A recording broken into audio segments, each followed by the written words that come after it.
Hey YouTube, Jeff Share Stuff here. So today I'm over here filming at my local city hall, and today's video is going to be about how I drive over 1,000 miles and I'm not tired at the end of it. So basically it's going to be about conserving that energy on the long trip and not being tired. And I should state that when I drive this trip, it's from California to Colorado, and I just drive straight through. I only stop for gas.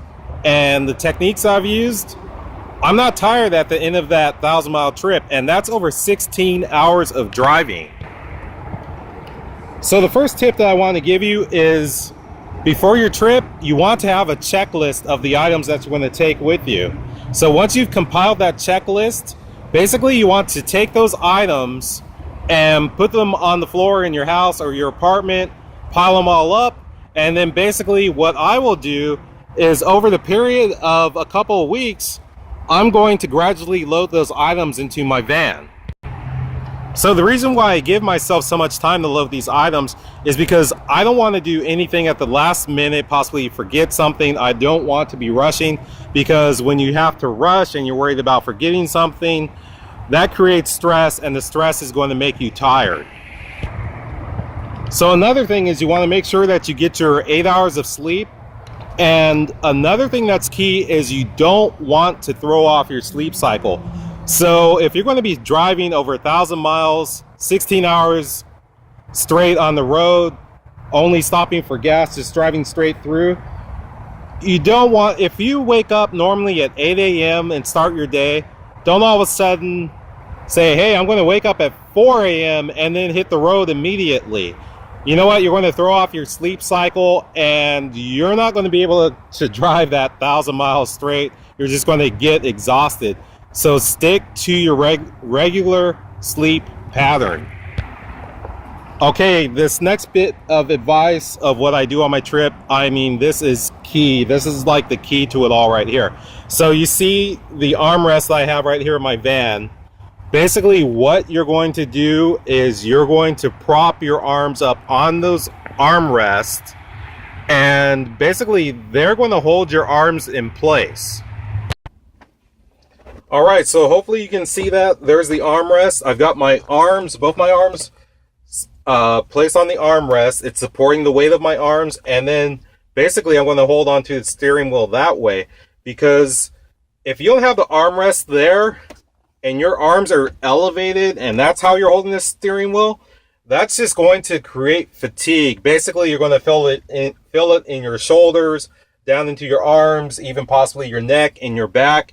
And when you're having to drive 16 plus hours, I mean, it's just going to wear you out. So that's going to be really key. Okay, the next thing is, I'm going to have my cruise control on. I've got my cruise control right there.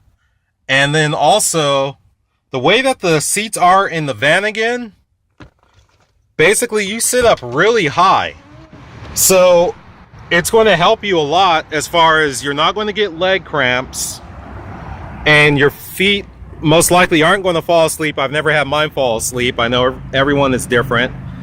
But you can stretch your legs at any time, and basically those are going to be the keys.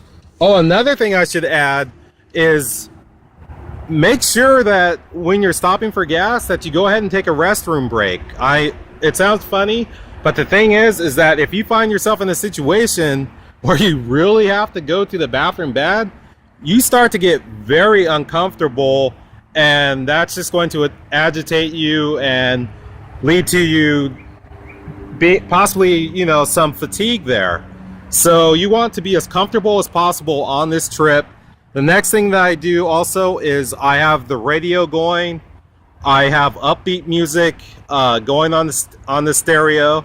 So that's going to help keep me alert, my mental alertness. And also, I talk with family and friends on the phone. All of those things are going to help you keep your mental sharpness while you're on this trip. So basically, when I get to my destination, usually it's about 3 a.m. in the morning, and I've done this 3 years in a row. The first year I didn't use these techniques. I was extremely tired once I got to my destination.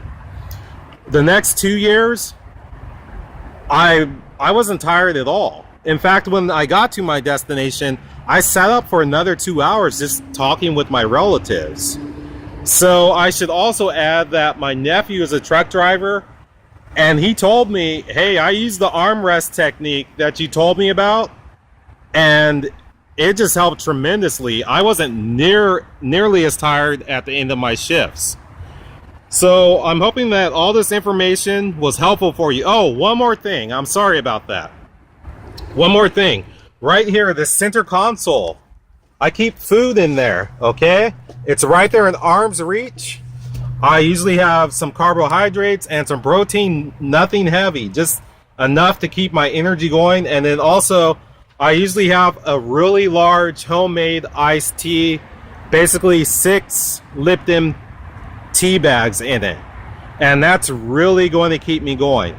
So that's going to be it as far as the advice. If you have any advice for me or any of the viewers, please leave it in the comments section. Let's help each other out. So I want to thank you for watching this video. Once again, Jeff Shares Stuff. I also want to thank the people who have subscribed to my channel, and also the people who watch the ads. Thank you so much. That helps support my channel. So everyone have a great day out there. I'll talk with you later, YouTube. Jeff Shares Stuff.